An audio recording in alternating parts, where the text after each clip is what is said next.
I thought I was walking into a glamorous party, but instead, I was blindsided with something that would change my life forever.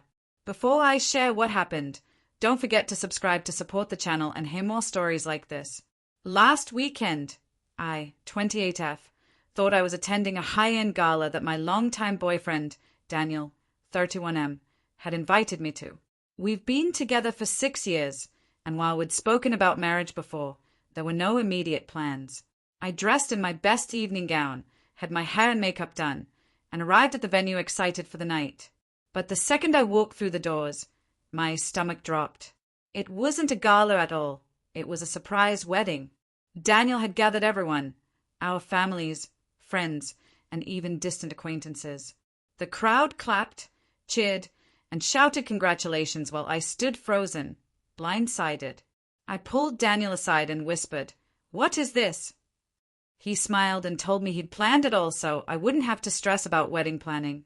He thought it would be romantic and the ultimate gesture of love. But to me, it felt like the opposite. Yes, I love surprises. Yes, I want to marry Daniel. But this wasn't a surprise proposal. This was a wedding. A wedding that I had no say in. No chance to pick the dress, the vows, the bridesmaids, or even process the fact that I was getting married that night. When I told him I wasn't comfortable, Daniel brushed it off, saying I was ruining the magic. My chest tightened with panic. I could either play along and smile through a wedding I didn't consent to, or walk away. I chose to walk away. Guests were shocked. Our families were furious. Everyone accused me of humiliating Daniel, wasting his money, and ruining what they called a beautiful moment. Daniel himself begged me to just go through with it, promising we could have a second legal wedding later. But the damage was already done. I felt betrayed and cornered. Now people are calling me selfish, dramatic, and ungrateful. They argue that I've always wanted to marry Daniel and that I love surprises. So why didn't I just go along with it?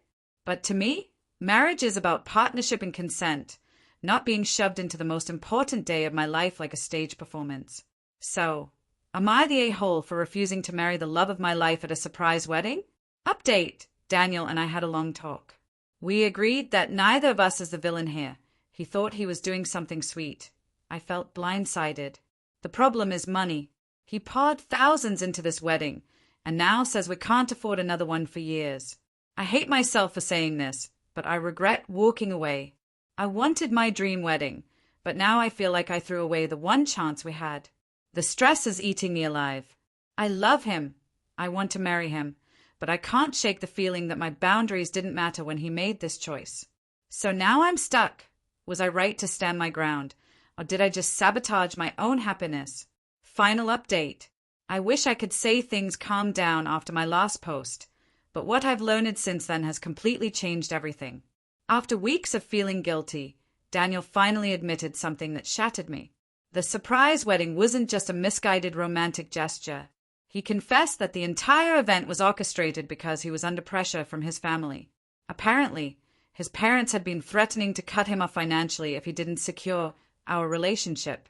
They didn't approve of us dating for 6 years without marriage, and they'd been pushing him for months.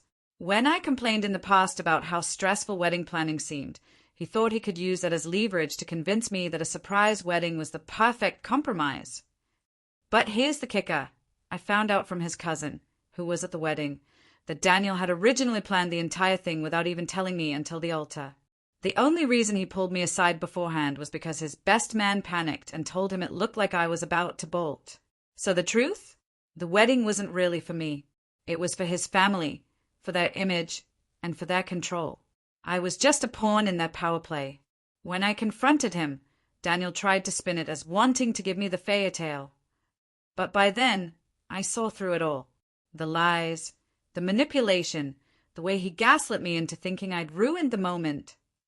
He wasn't trying to save me stress. He was trying to save face. I packed my things and left. This isn't how I wanted my love story to end, but I realized something crucial. If my autonomy, voice, and boundaries mean so little to the man I'm supposed to marry, then I'd be signing myself into a lifetime of silence.